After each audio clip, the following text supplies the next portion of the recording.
नमस्कार, स्वागत है आपका। मैं हूं आपके साथ सुमित झा। भारत एक्सप्रेस की खास पेशकश मालकिन का मत आप देख रहे हैं। महिलाओं की एक बड़ी भूमिका होती है लोकतंत्र के महापर्व चुनाव में, और राजस्थान में चुनाव होने हैं 25 नवंबर को। और इन दिनों मैं अलग अलग जिलों में अलग अलग विधानसभा क्षेत्रों में जाकर वोटरों का मन टटोलने की कोशिश कर रहा हूं और अलग अलग वर्ग के वोटर क्या सोचते हैं ये जानने की कोशिश कर रहा हूं। तो इस वक्त मैं मौजूद हूं प्रतापगढ़ जिले के धारियावाड़ विधानसभा क्षेत्र में, और यहां पर महिलाएं क्या सोचती हैं उन महिलाओं से बात करते हैं। उन महिलाओं के जहन में कौन से मुद्दे अहम हैं चुनाव को लेकर। ये धारियावाड़ की महिलाएं हैं और ये दो विधानसभा क्षेत्र है प्रतापगढ़ जिले में। दोनों विधानसभा क्षेत्र आरक्षित है, आदिवासी बेल्ट है और एसटी के लिए आरक्षित है। तो ऐसे में क्या यहाँ पर सोचती है महिलाएं, किन मुद्दों को लेकर वोट करेंगी, कौन से ऐसे मुद्दे हैं इस बार आपके नजर में जिसे लेकर इस बार चुनाव में आप वोट डालेंगी? सबसे पहले तो महिला होने के नाते मैं यही बताऊंगी कि हम ये ट्राइबल एरिया है, यहाँ पर शिक्षा की बहुत कमी थी, जिसे हमारे अभी के अशोक गहलोत जी मुख्यमंत्री जी ने बहुत कोशिश करके और महिलाओं के लिए सबसे पहले शिक्षा की बहुत व्यवस्था की है। उसके बाद अगर मेडिकल फैसिलिटी नहीं थी, अगर कुछ भी जरूरत पड़ती तो यहाँ से 100 किलोमीटर 120 किलोमीटर पड़ता उदयपुर, वहाँ पर जाना पड़ता था। अभी यहाँ पर 100 बेड का और बहुत बड़ा हॉस्पिटल खुल रहा है। तो सबसे बड़ी सुविधा हमारे लिए सबसे पहले तो ये हुई है। शिक्षा में भी बहुत बड़ी व्यवस्था हुई है, महात्मा गांधी स्कूल खोले गए हैं, एकलव्य मॉडल स्कूल खोले गए। तो सबसे पहले तो महिलाओं के लिए और बच्चियों के लिए बहुत ज़्यादा व्यवस्था हुई, जिसकी वजह से हम हमारे मुख्यमंत्री जी को वापस से लाना चाहेंगे। शिक्षा और स्वास्थ्य पर काम हुए, और भी काम होने जरूरी है।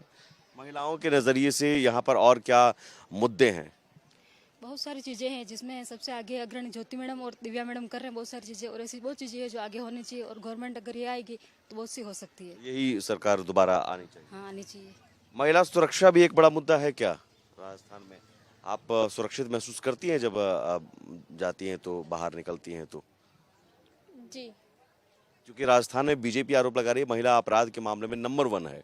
यहाँ पर तो एक घटना भी हुई थी, एक निर्वस्त्र करने वाली घटना, पूरे देश को झकझोरा था। तो यहाँ पर इस तरह की घटनाएं और भी क्या होती है? इस तरह से डर है, माहौल डर का है महिलाओं में? उसके लिए तो मतलब पहले तो उनको पता नहीं था कि हमारे मतलब सरकार के बारे में उनको इतना अंदाजा नहीं था कि सरकार इतना कुछ कर सकती है। लेकिन जो उसके साथ हुआ उसके बाद मतलब हमारी सरकार ने कर दिखाया कि मतलब ऐसा कुछ होने के बाद हमारी सरकार बहुत बड़ा मुद्दा ले सकती है और लोगों को सबक सिखा सकती है। तो कार्रवाई तुरंत होती है इस तरह की घटना में? महिलाओं की सुरक्षा को लेकर तत्पर है यहाँ का? रहेगी। हाँ। महिला सुरक्षा कोई मुद्दा नहीं है इस कौन? तो फिर आप एक युवा भी हैं, शिक्षा या नौकरी इस तरह के मुद्दे हैं आपके नजर में? पढ़ाई कहीं करती हैं होगी आप? हाँ। तो अब सब कुछ पढ़ाई सही है? पढ़ाई के लिए तो हम क्या, हमारे पूर्वज जानते इस बात को कि जो भी गवर्नमेंट कॉलेज स्कूल्स वगैरह जो भी है वो हमारे कांग्रेस सरकार की तो देन है। क्या है ये? सिर्फ हम ही नहीं, हमारे पूर्वज भी जानते हैं कि ये सिर्फ और गवर्नमेंट के जो भी स्कूल कॉलेज बड़े बड़े कॉलेज वगैरह जो भी है सिर्फ और सिर्फ कांग्रेस की देन है। यहाँ और भी क्या महिलाओं का मुद्दा है? मालकिन का मत है इस शो का नाम, तो आप लोग मालकिन हैं, तो मालकिन क्या सोचती हैं इस चुनाव में, ये हम बताना पूछ रहे हैं। और क्या हम इश्यूज हैं आप बताओ। ऐसा है कि मालकिन की बात करो तो राजस्थान सरकार ने इतना कुछ दिया है कि गहलोत साहब ने तो सबसे पहले ये कह दिया था कि आप देते देते मैं थक जाऊंगा और तुम लेते लेते थक जाओगे। और लास्ट टाइम तक भी उन्होंने इतना कुछ दिया है कि भगवान के रूप में, जैसे आपको पता है कोरोना में बहुत से नेता आए जिन्होंने बड़े बड़े वादे किए, कोरोना में सब चुपचाप बैठ गए थे। सिर्फ और सिर्फ राजस्थान सरकार में गहलोत साहब भी ऐसी सरकार थी जिन्होंने एक मॉडल के रूप में पूरे विश्व में नाम कमाया है। तो गहलोत साहब ने इतने काम कर दिए कि गिनाते गिनाते सुबह से शाम हो जाएगी, काम खत्म नहीं होंगे। ये आप कुछ महिलाओं के लिए क्या हुआ वो गिना सकते हैं आप? महिलाओं के लिए सबसे पहले मैं आपको बताऊँ, शिक्षा, स्वास्थ्य। शिक्षा के लिए अगर बात की जाए तो जैसे कि इन्होंने पहले ही बता दिया है कि जो बच्चियां पढ़ रही है और जो आज स्कूल कॉलेज देख रहे हैं अलग से, तो ये सब राजस्थान सरकार कांग्रेस सरकार की ही देन है। स्वास्थ्य की बात करें तो स्वास्थ्य में भी उन्होंने 25 लाख रुपए का जो बीमा किया है वो महिलाओं के लिए किया है। धैर्यवाद में बात करें तो 100 बेड की व्यवस्था गहलोत सरकार की ही देन है। और सैनिटरी नैपकिन उन्होंने निःशुल्क किए। बच्चा जब माँ के पेट में आता है उस दिन से लगा के जब तक उसका बच्चा 18 साल की उम्र तक का नहीं होता, पति अगर मर भी जाए तो भी पेंशन है। उसके बाद में जितनी भी योजनाएं हैं वो गहलोत साहब ने एक आम आदमी से जुड़ के ही तो की है उन्होंने। सैनिटरी नैपकिन वाली भी है अभी जैसे। ठीक, और क्या मुद्दे यहाँ पर, और क्या महिलाओं के लिए मुद्दे हैं? महिलाओं के लिए क्या किया है? क्या बोले, गैस सिलेंडर कम करवाए, राशन दिए, गेहूं मिलते हैं, उन पे बिजली के बिल कम करवाए। छात्राओं को मोबाइल भी दिए। हाँ, छात्रावास को मोबाइल भी दिए। महिलाओं के लिए ज्यादा काम हुआ यहाँ पर। अच्छा, प्रतापगढ़ धारियावाड़ में लोकल इश्यूज क्या हैं महिलाओं की नजर में? यहाँ के लोकल इश्यूज क्या हैं, स्थानीय मुद्दे क्या हैं? बढ़िया है, बढ़िया चल रहे। यहाँ के लोकल मुद्दे पहले ये था कि महिला सुरक्षा, और जब से ये सुरक्षा सखी की योजना चालू हुई या अभी वाली जो सरकार है वो महिलाओं के लिए बहुत अच्छा काम कर रही है। सुरक्षा सखी हो गई, जैसे कोई महिला के ऊपर कोई अत्याचार होता है वो थाने तक नहीं जा सकती है, तो हम लोग जो सुरक्षा सखी हैं हम उनको आगे ले जाते हैं। और अभी उस दिन दिनेश एमएन सर आए, हाथों हाथ उस लेडीज का न्याय हुआ है, तो महिला के लिए काम तो हो रहा है। सुरक्षा सखी और एक ऑपरेशन गरिमा भी है, तो इस तरह की योजनाओं से फायदा होता है महिलाओं जो। हमने खुद ने करवाया ना, 2-3 बच्चियों के तो हमने खुद ने करवाया था। बताइए बताइए। सखी सुरक्षा से जुड़े हुए हैं, हमें भी कुछ भी सुविधा चाहिए तो हम जाके बात कर सकते हैं। साथ में दिव्या जी हैं हमारे। आत्मसम्मान सा फील होता है। सुरक्षा सखी जब से हमारे बीच में आई ना, तब से एक गर्व महसूस होता है कि अब डरने की जरूरत नहीं है। कहीं पे भी किसी भी एरिया से गुजरेंगे तो किसी भी सुरक्षा सखी को कॉल करेंगे तो तुरंत हमारे साथ कार्रवाई हो जाएगी। आदिवासी बेल्ट है, आदिवासी बेल्ट की महिलाएं बहुत कम सामने आ पाती हैं, वो बहुत कम बोलती हैं, तो उस लिहाज से क्या यहाँ पर पहल जो आदिवासी सखी सुरक्षा का है, उस पहल का असर दिख रहा है आदिवासी बेल्ट के की महिलाओं पर? तो वो सामने आ रही है उनके साथ। हाँ, सबको जुड़ा रखा है, सभी सहयोग करते हैं। तो कोई अनुभव आपके नजर में? भी जैसे ऐसी जरूरत पड़ जाए तो सभी मिलके। हाँ, मेरे खुद की आए थे ना थाने से तुरंत। रात को 12 बजे मेरे हस्बैंड ने मेरे को परेशान किया दारू पी के, उसने गाली गलौज करी, तो फिर एक दूसरे से सपोर्ट किया, हमने फोन किया और मेरी मदद करी सखी सुरक्षा के साथ सभी। महंगाई एक बड़ा इशू है महिलाओं की नज़र में, किचन भी संभालना पड़ता है, तो वो महंगाई का असर पड़ता है किचन पर?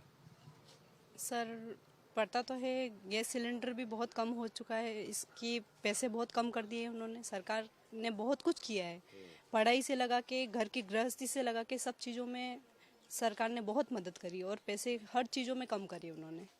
लेकिन बीजेपी आरोप लगाती है करप्शन के, ये योजनाएं हैं, उन योजनाओं को सिर्फ कह दिया जाता है कि नाम बदलकर योजनाएं चला दी जाती हैं और करप्शन बहुत ज़्यादा है।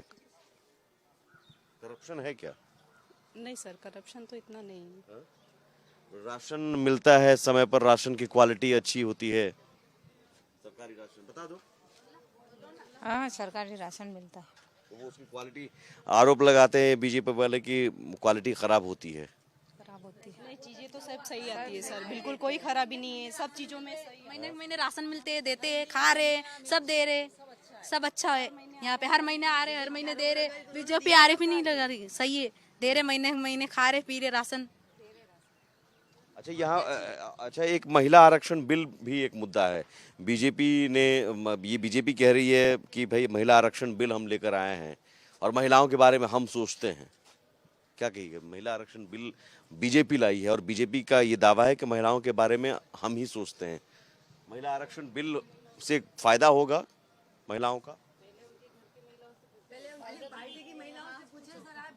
महिला आरक्षण से उनको फायदा होगा कि नहीं होगा, क्योंकि राजस्थान में जो मुख्यमंत्री थी, पूर्व मुख्यमंत्री वसुंधरा राजे, उनका जो हाल किया है वो पूरे देश ने देखा है। तो महिला आरक्षण पे अगर भारतीय जनता पार्टी वाले बात नहीं करे तो अच्छी बात होगी उनके लिए। नहीं, तो महिला आरक्षण से तो महिलाएं आगे आएंगी ना। तो महिलाओं को आगे लाने का काम तो कांग्रेस पार्टी ने पहले किया है और अब भी कर रही है।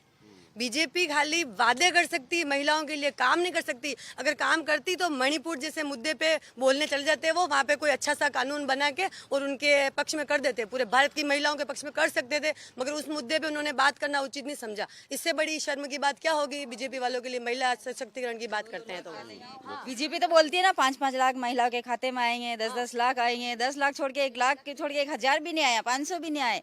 और गहलोत सरकार ने तो क्या नहीं किया, रोड बनाया, पुलें बनाई, हॉस्पिटल बनाया, इतना तो किया महिलाओं के लिए, सबके लिए अच्छा ही किया। महिला आरक्षण मुद्दा है यहाँ पर। महिला आरक्षण बीजेपी कह रही है कि भाई जो कानून अटका था वो हम लेकर आए हैं ताकि महिलाएं आगे बढ़े, संसद में जाएं, विधानसभा में जाएं। विधानसभा में जो महिलाएं हैं, निर्मला सीतारमण जी, वो उनके मंत्री हैं, और वो टमाटर जैसे विषय पे बात करते हैं कि 200 रुपए किलो टमाटर थे, मैंने 20 रुपए भाव कम कर दिया। तो वो ये बातें अपने खुद की पार्टी की महिलाओं को बताओ कि उनका खुद का अधिकार क्या है। नहीं, मैं ये कह रहा हूँ कि महिलाएं अगर नेता बनती हैं, सांसद बनती हैं, विधायक बनती हैं, इससे फायदा होगा महिलाओं का।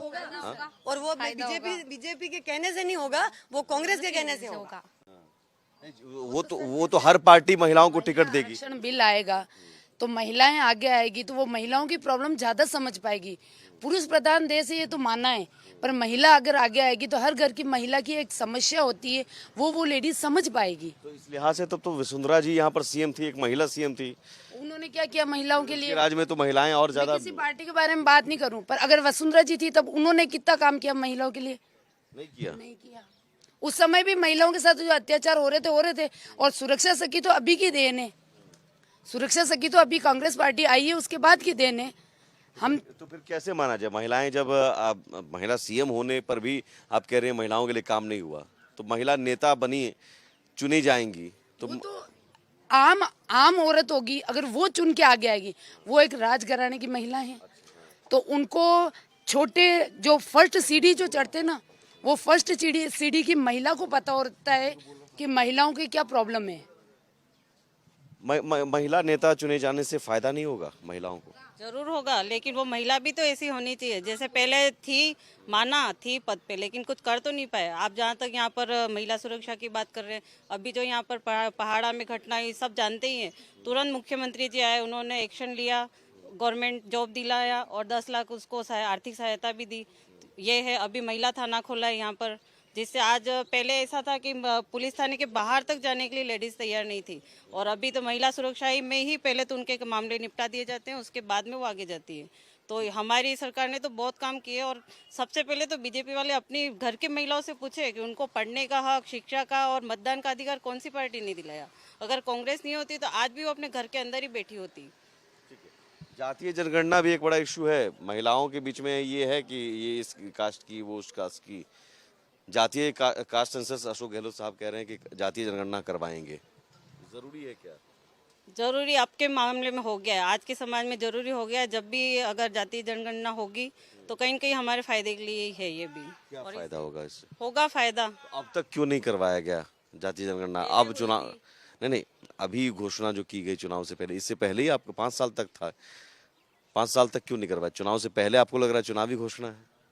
लगता है ना, धीरे धीरे एक स्टेप बाय स्टेप काम होते हैं, तो ये अब लगा कि अब इसकी जरूरत है तो अब हो रही है। इसकी जरूरत अभी क्यों पड़ी? ऐसा है कि ये राजस्थान सरकार ने इतने काम किए हैं कि अब आपको अंतिम मुद्दा लग रहा है कि अंतिम मुद्दा फर्स्ट क्यों नहीं था।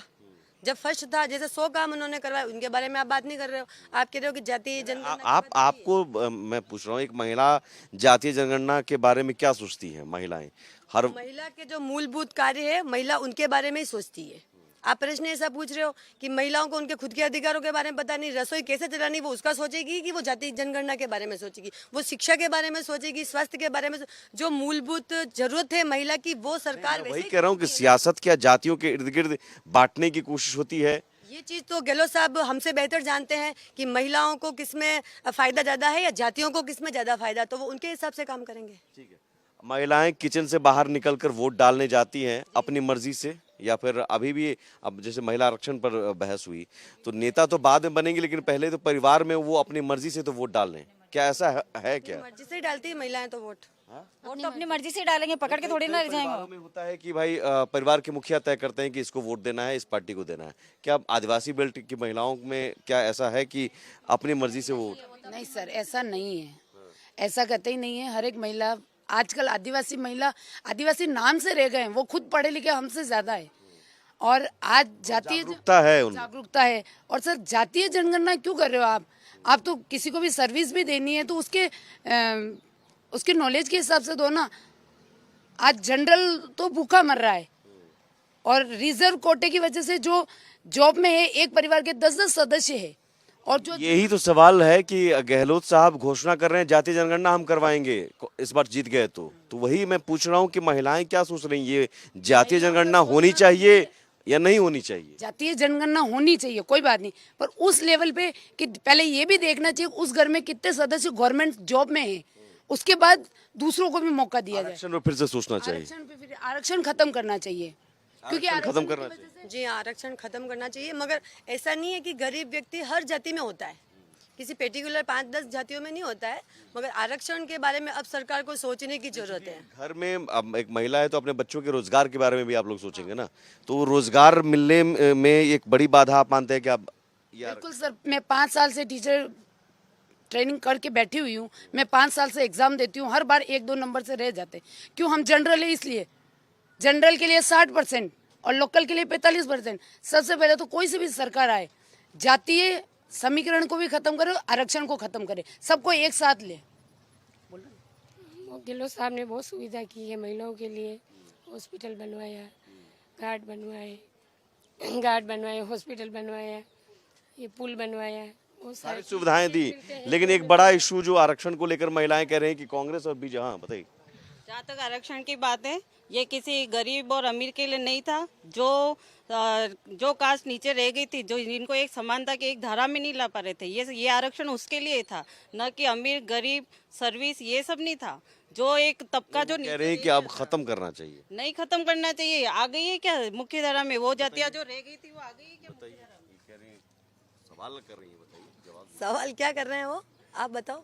वो कह रहे हैं कि भाई यही कह रहे हैं नहीं आरक्षण, आप कह रहे हैं कि आरक्षण खत्म करना कि चाहिए। गरीब व्यक्ति हर जाति में होता है, तो जो गरीब व्यक्ति है उनके लिए आरक्षण रखा जाए ना, अमीर व्यक्तियों के लिए नहीं है। जो तो मुख्य आप धारा तो कह रही हैं कि आरक्षण खत्म करना चाहिए। आरक्षण खत्म करना चाहिए सर। ये उनकी अलग आज आप मैं बिल्कुल, लोकतंत्र यही है, लोकतंत्र यही है। आरक्षण खत्म करना चाहिए, इंसान के नॉलेज के अकॉर्डिंग जॉब होनी चाहिए। नॉलेज के, लेकिन कई पिछड़ी जाती है। आज सर मैं बताऊं, मेरे स्कूल में एक टीचर है, बेचारे 5 साल हो गए, उन्होंने घर बैठे बैठे उन्होंने सिर्फ तैयारी की है। हर बार वो 1-2 नंबर से रह जाते। क्यों? क्योंकि वो लोअर कास्ट में नहीं है। शिक्षा के मामले में आरक्षण क्यों? शिक्षा के मामले में शिक्षा के मामले में कोई टीचर है, डॉक्टर है, तो उनके विचार करना चाहिए। कि जो अच्छा नंबर लाएगा उसको मौका दो आप पहले। और महिलाओं को शिक्षित करने की पहल और ज्यादा होनी चाहिए, ताकि महिलाएं खुद राजस्थान में तो है, महिलाओं को तो मतलब राजस्थान सरकार ने 12वीं तक वैसे ही फ्री है, उसके बाद उनको छात्रवृत्ति भी मिल रही है। तो राजस्थान में तो बहुत अच्छी कंडीशन है। शिक्षा और स्वास्थ्य पर शिक्षा और स्वास्थ्य पे ज्यादा ध्यान है। बहुत शुक्रिया। तो ये राजस्थान में लगातार अलग अलग वर्ग के वोटरों का मन टटोल रहे हैं। महिलाओं ने अपनी राय रखी और शिक्षा स्वास्थ्य पर काम हो रहा है महिलाओं के लिए। प्रतापगढ़ जिले की धारियावाड़ से आपने देखा ये शो मालकिन का मत। लगातार हम ऐसे ही और भी जिलों में जाएंगे और भी विधानसभा क्षेत्रों में जाएंगे और वोटरों का मन टटोलते रहेंगे। सहयोगी अमित और कैमरामैन हुकुम के साथ सुमित झा, भारत एक्सप्रेस।